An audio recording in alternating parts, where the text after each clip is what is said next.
nanya yang ringan-ringan aja deh. Tentang Instagram nih. Mas Ahaye ini kan aktif di Instagram ya. Follower 3,2 juta.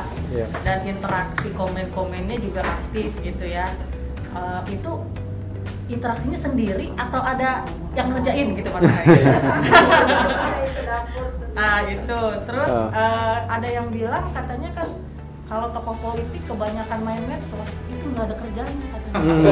Karena kerjanya maya katanya. Nah Mas Ahaye menyikapi itu seperti apa? Iya, saya menyikapinya tentu begini. Pertama, tidak ada yang menggantikan pertemuan tatap muka. Interaksi sosial seperti ini jauh lebih mahal, lebih luxurious dibandingkan pertemuan di media sosial.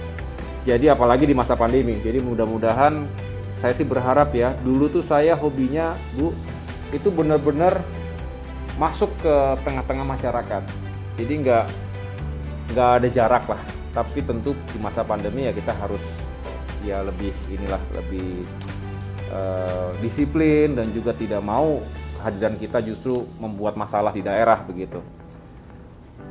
Nah kemudian kompensasinya apa? Tentu melalui media sosial. Kita ingin juga tetap menjaga interaksi. Mengapa? Karena semakin hari pengguna media sosial semakin banyak. Dan semakin hari yang kita temui di lapangan semakin sedikit. Ini sebuah paradoks yang sebetulnya menjadi tantangan bagi semua politisi. Kita pengen datang ke masyarakat langsung, susah, serba terbatas. Jaraknya pun jauh-jauh mungkin. Ketemunya pun dalam perjalanan sekian jam cuma 50-100 orang karena dibatasi dan lain-lain sebagainya. Akhirnya juga memang kompensasinya untuk bisa menyentuh dan menyapa masyarakat melalui media sosial.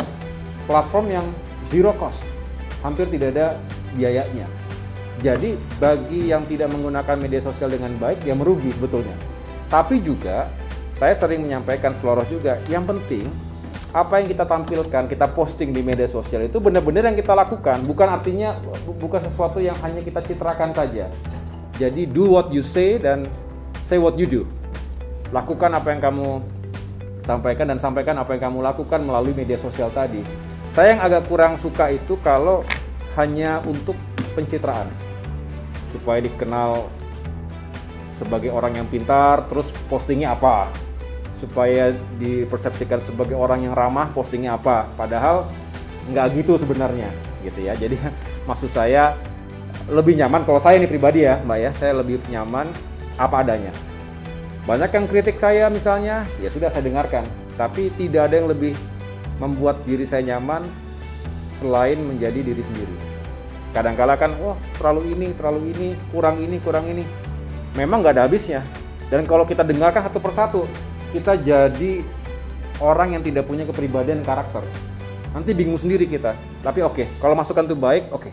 Tapi kalau satu persatu benar-benar, misalnya ada yang komentar, kadang-kadang juga susah kan, ini komentar baik, kritik atau haters nih?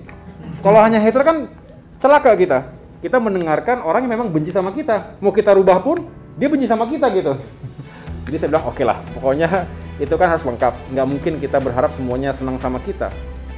Kita expect pasti banyak yang nggak suka sama kita juga, dan itu wajar. Tapi bagi saya, being myself itu ya tadi melakukan apa yang saya suka dan saya anggap penting, dan menceritakan itu juga sesuai dengan apa yang saya lakukan. Karena kalau enggak nanti kita jadi fake, pada akhirnya orang juga tahu you are hanya seorang